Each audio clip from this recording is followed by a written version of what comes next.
bonsoir, dépendant de l'heure à laquelle vous êtes en train de nous recevoir chez vous, et bienvenue à notre magazine de psychologie au quotidien dénommé Savoir pour réussir. Ce magazine a pour objectif de vous faire connaître ce dont vous avez besoin de connaître pour que vous puissiez mener une vie heureuse, de vous révéler quelques secrets de psychologie pour que vous soyez heureux dans votre vie de tous les jours. Mon nom est Narcisse Chibangu, je suis psychologue et responsable de US Smart Trainings, qui est pratiquement un cabinet conseil basé ici aux États-Unis et précisément à Denver.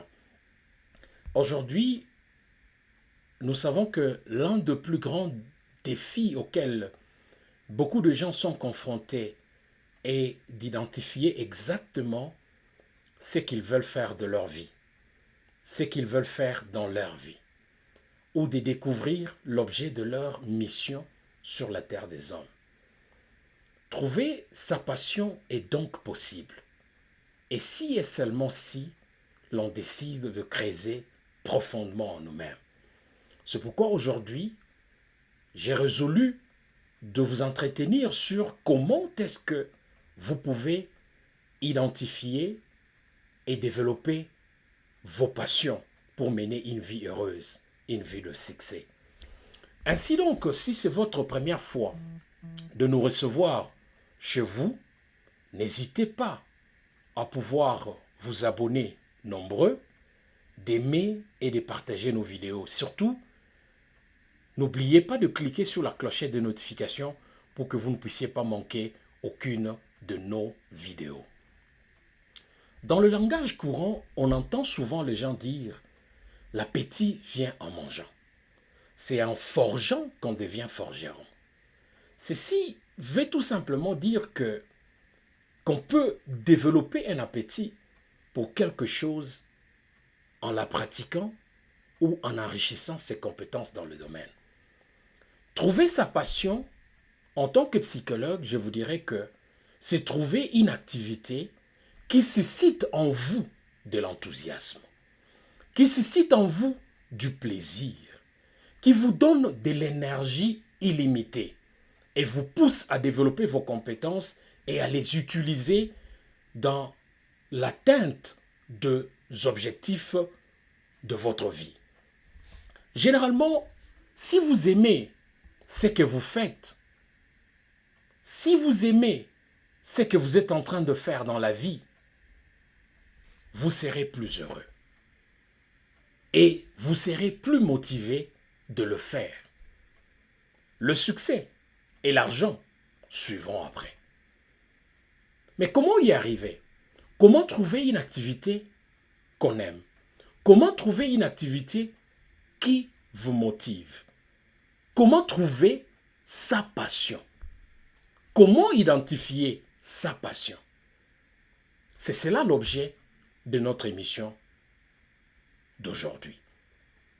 Pour y arriver, j'ai toujours conseillé aux gens de choisir une activité que vous pratiquez déjà et dans laquelle vous avez un peu plus de talent. Il ne faut pas partir du néant.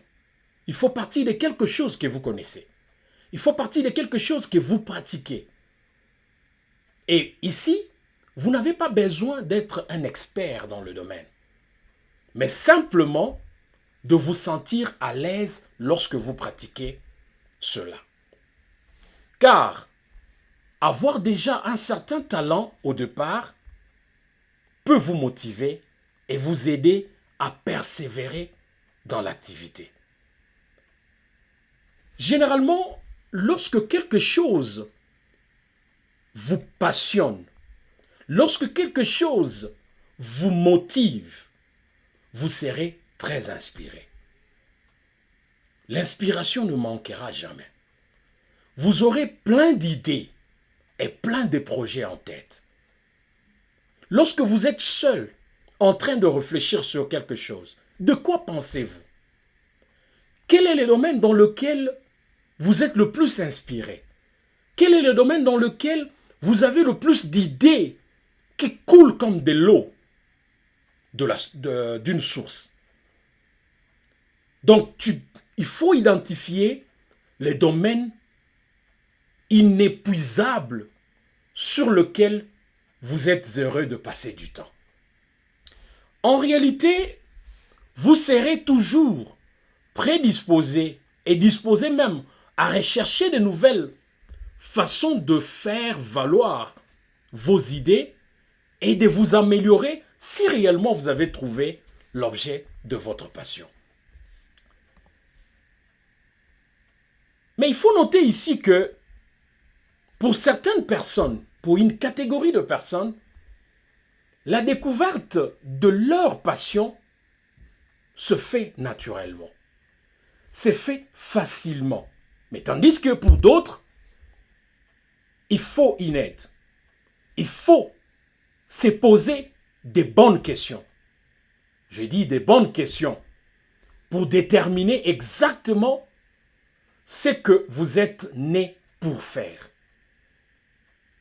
Il y a des talents qui sont naturels. Il y a des capacités, des potentialités qui sont tout à fait naturelles, mais qu'il faut découvrir. Et généralement, c'est lié à la passion. Ainsi donc, nous avons répertorié pour vous quelques questions qui vont vous aider à découvrir votre passion si ce n'est pas encore fait. La première question que je vous pose est celle de savoir qu'est-ce qui vous fait le plus plaisir et vous enthousiasme facilement tout le jour. Réfléchissez à la question et prenez votre bloc-notes et écrivez. Qu'est-ce qui vous fait le plus plaisir? Qu'est-ce qui vous enthousiasme facilement tout le jour? Cette question est importante parce que trouver sa passion, c'est être conscient de ce qui vous rend heureux. C'est être conscient de ce qui vous fait le plus plaisir. Trouver sa passion, c'est être conscient de ce qui vous enthousiasme facilement. Il faut noter que celui qui fait ce qu'il aime faire, bien entendu, sera plus heureux que celui qui a ce qu'il veut. La question subsidiaire que j'aimerais soulever ici, juste dans le cadre de vous aider à pouvoir identifier votre objet de passion, est celle de savoir, y a-t-il autour de vous une activité, un événement ou un sujet en particulier qui vous fait plus plaisir, un sujet qui vous donne le sourire aux lèvres et vous fait vibrer tout le matin lorsque vous vous réveillez? Si c'est le cas, alors c'est déjà un bon signe. Parce que c'est prouvé scientifiquement, prouvé par des psychologues, que la passion et le bonheur marchent toujours main dans la main. L'un a toujours eu besoin de l'autre. Le bonheur a besoin de la passion. La passion a besoin du bonheur. Et le psychologue dit que nous sommes une passion sans bonheur n'existe que dans les mots. Donc, c'est pour dire tout simplement que une passion sans bonheur n'existe pas. Il faut donc identifier le sujet, le domaine, l'événement ou n'importe quelle autre chose qui vous enthousiasme le plus, qui vous fait le plus plaisir. Si vous l'avez trouvé, c'est que, sachez que c'est déjà cet événement-là ou ce sujet, c'est déjà un objet de votre passion. Et vous pouvez noter ça quelque part. Une autre question que je vous pose, toujours dans le cadre de vous aider à identifier votre passion, est celle de savoir que trouvez-vous facile à faire? Que trouvez-vous facile à dire? Cette question est d'autant plus importante aussi, est aussi importante que la première, parce que de manière générale, ce que l'on trouve facile à faire est étroitement lié à notre passion. Dieu vous a donné des capacités pour que vous puissiez mener une vie heureuse. Et ce que vous trouvez facile à faire est lié à vos capacités, à des capacités que Dieu a mis en vous. Maintenant, en tant que psychologue, je vous aide tout simplement à identifier cette capacité-là pour pouvoir mener une vie heureuse. Ne forcez pas la nature. C'est pourquoi, je l'ai toujours dit dans la plupart de mes émissions, les Américains réussissent beaucoup plus parce que leur système éducatif ne force pas la nature des gens. On cherche toujours à identifier les capacités, les potentialités des gens et on les oriente. En d'autres termes, on cherche à découvrir ces dons pourquoi ils ont été créés de faire et on les oriente. Donc, ne cherchez pas à pouvoir faire ce que la nature vous demande de faire ou l'entourage vous demande de faire, mais faites ce que vous aimez faire. Et vous verrez que cela sera beaucoup plus facile, vous le ferez de la meilleure façon la plus possible. En plus, il est très difficile pour quelqu'un de détester quelque chose qu'il trouve facile à faire. Qu'à cela ne tienne, un vrai passionné sait transformer la difficulté en divertissement. En ce qui me concerne, par exemple, ce que je trouve plus facile à faire dans ma vie, c'est de transmettre mes connaissances aux autres. C'est de coacher les gens. C'est de conseiller et aider les autres à réaliser les objectifs de leur vie. Ces compétences sont naturelles pour moi, sont faciles pour moi et me rendent heureux lorsque je le réalise. Avec ou sans argent, je me sens épanoui lorsque j'aide les gens. Je me sens très épanoui, très heureux lorsque je conseille les gens, lorsque j'aide les gens à réaliser les objectifs de leur vie. Ça me rend plus heureux. Et c'est cette récompense-là que j'attends. Une autre question qu'on peut se poser, toujours dans le cadre d'identification de sa passion, c'est de répondre à la question de savoir qu'est-ce qui booste votre créativité? Qu'est-ce qui vous amène à être beaucoup plus créatif? Qu'est-ce qui augmente votre niveau de créativité?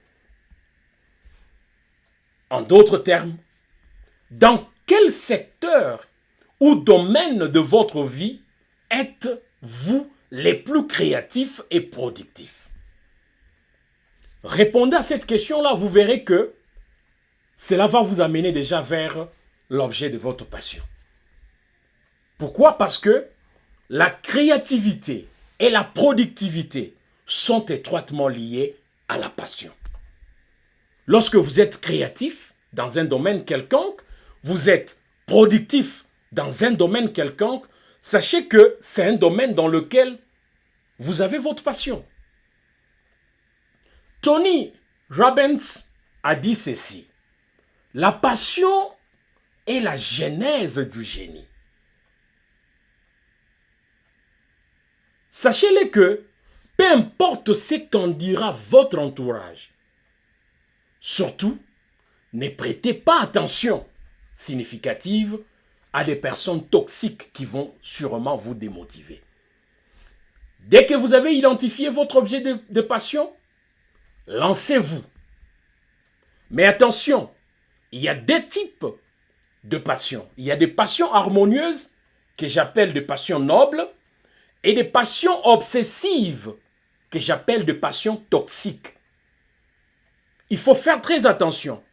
Lorsque dans cette émission, je suis en train de parler des passions nobles, des passions harmonieuses, qui ne vont pas détruire votre vie, mais par les passions obsessives, quand ça devient de l'obsession, ça peut détruire votre vie.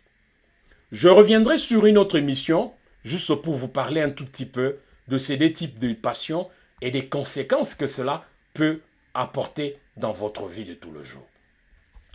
Mais aujourd'hui, je suis là juste pour vous aider à vous poser des questions qui vont susciter en vous de l'intérêt ou qui vont vous aider à pouvoir identifier votre passion. Parce que la passion apporte beaucoup dans la vie des hommes. Une autre question est celle de savoir, que feriez-vous gratuitement?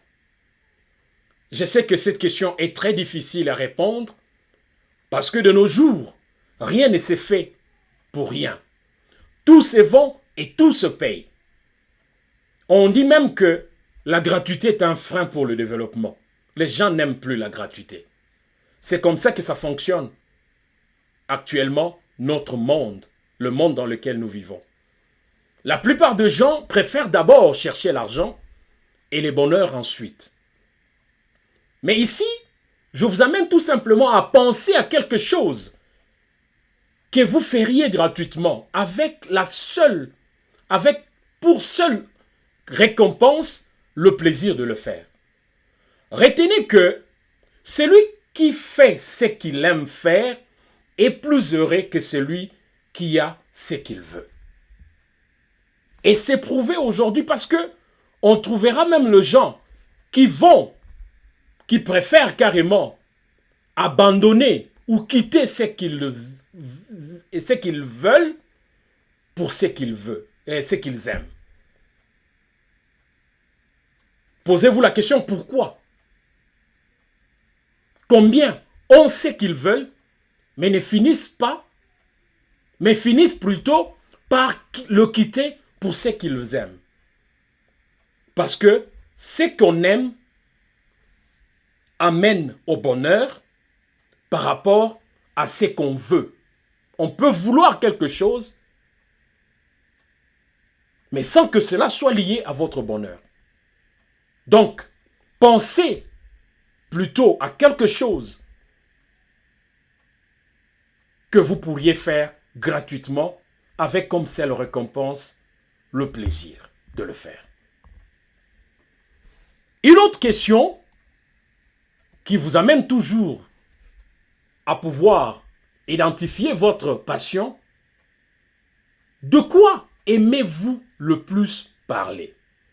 Tout le jour, lorsque vous êtes avec des amis, avec de frères, avec des collègues de travail, de quoi aimez-vous le plus parler?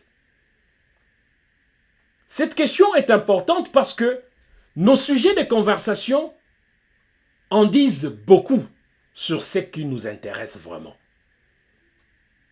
Il s'agit d'ailleurs d'un excellent indice, d'un excellent indicateur qui permet de savoir ce que nous apprécions réellement dans notre vie de tous les jours.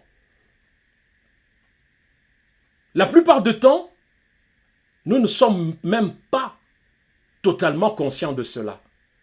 Mais nos sujets de conversation peuvent nous aider à pouvoir identifier notre passion. C'est pour cette raison-là que j'ai toujours recommandé aux gens de poser la question à notre entourage. Parce que parfois nous-mêmes, nous ne nous rendons pas compte lorsque nous parlons. Nous ne savons même pas de quoi nous parlons. Mais l'entourage peut vous aider.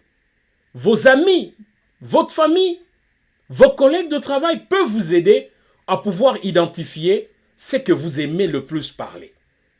Et le sujet de vos conversations peut déjà vous donner un indice, un indicateur sur votre passion. Mieux se connaître, ce n'est pas seulement s'en tenir à ce que l'on pense de soi-même, mais c'est aussi chercher à savoir ce que les autres pensent de nous-mêmes. Donc, poser la question à votre entourage peut également vous aider à pouvoir identifier l'objet de votre passion. L'avant-dernière question que l'on peut se poser est celle de savoir que faites-vous sans tenir compte de l'échec? Il y a certaines choses que nous commençons à faire, nous-mêmes nous nous rendons compte que non, ici, je n'irai pas loin. Je vais sûrement m'arrêter quelque part. Et on est démotivé. Déjà au départ. Mais lorsque nous avons une totale confiance en nous-mêmes, lorsque nous faisons ce qui nous passionne, sachez-le que on ne tiendra même pas compte de l'échec. Nous n'avons pas peur d'échouer. Nous n'aurons pas peur d'échouer. Car faire ce qu'on aime est déjà une réussite en soi-même, en soi. Retenez encore une fois de plus que la passion n'est pas un résultat. La passion, c'est un processus. Donc, lorsque vous pensez à quelque chose que vous faites généralement sans imaginer un quelconque échec dans le futur, vous permet déjà de savoir que ceci, c'est vraiment ma passion. Parce que un passionné n'échoue jamais. Car il a déjà réussi. Quand on travaille dans le domaine dans lequel on est passionné, on n'échouera jamais. Parce que la passion elle-même vous donne la motivation nécessaire pour pouvoir réussir. Un passionné n'échoue pas. Être passionné, parfois exige un certain dévouement. Cela exige beaucoup de travail, exige de la concentration et la volonté de ne pas avoir peur d'échouer dans la vie. Et la dernière question, c'est celle de savoir, que regrettez-vous de n'avoir pas fait? Nous avons tous des rêves. Nous avons tous des ambitions. Et pourtant, la vie nous impose parfois des choix très difficiles. Parfois, l'entourage nous impose des choix difficiles. Et la question que j'aimerais vous poser, si aujourd'hui vous étiez au soir de votre vie, si vous étiez à la fin de votre vie, que regrettez-vous de n'avoir pas fait? Qu'auriez-vous aimé ou voulu faire que vous n'avez pas eu la chance ou l'occasion de faire? La réponse à cette question peut vous aider à pouvoir identifier que non, il s'agit bel et bien de l'objet de ma passion. Vivre sa vie, c'est faire ce qu'on aime. La passion demande de l'engagement.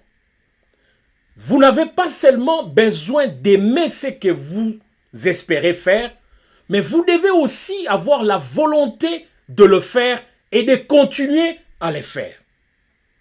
Si vous ne trouvez pas encore votre passion, alors dites-vous que vous ne l'avez pas encore bien cherché. Les questions qui ont été soulevées si haut, si vous les approfondissez, si vous répondez à cela, vous pouvez déjà avoir un indicateur non négligeable sur l'objet de votre passion. En conclusion, je pourrais dire que chaque passion a la capacité de vous aider à transformer votre vie. Il faut juste voir l'angle que vous devez prendre pour y arriver. Lorsque vous l'avez trouvé, vous verrez que beaucoup de choses, beaucoup de belles choses vont changer dans votre vie. Par exemple, vous verrez que votre confiance en vous-même va augmenter de soi-même. Parce que vous avez trouvé votre passion. Et j'ai dit que la passion, c'est trouver une activité dans laquelle vous êtes plus à l'aise. Parce que vous avez les talents. Et vous verrez que votre confiance en vous-même va augmenter. Et la confiance de soi diminue parce qu'on cherche à forcer la nature. Et lorsqu'on rencontre des échecs, cela affecte votre niveau de confiance. Et en faisant ce qui vous passionne, comme je l'ai dit tantôt, beaucoup de choses vont changer dans votre vie. Vous verrez que votre niveau de stress va diminuer sans aucun effort. On a souvent le stress, pourquoi? Parce qu'on force la nature. On cherche à faire des choses que l'entourage nous impose. Et lorsqu'on ne sait pas atteindre l'objectif assigné par l'entourage, on devient stressé.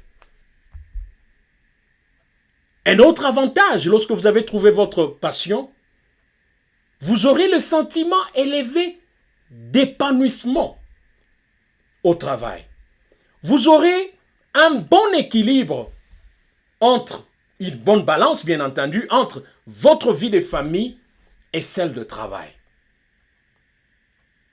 Donc, la passion aide beaucoup Et ça vous permettra aussi de n'avoir pas le regret dans votre vie. Vous ne regretterez rien dans votre vie. Vous aurez une plus grande assurance, une plus grande créativité et une meilleure capacité à sortir de votre zone de confort. Pourquoi? Parce que vous avez trouvé votre passion. Identifier, trouver sa passion est possible. Et si et seulement si l'on décide de creuser profondément en nous-mêmes. Si vous avez aimé, n'oubliez pas de pouvoir vous abonner nombreux, d'aimer et de partager nos vidéos et surtout de cliquer sur la clochette des notifications pour que vous ne puissiez pas manquer aucune de nos vidéos. Dans l'entretemps, que Dieu bénisse vos familles.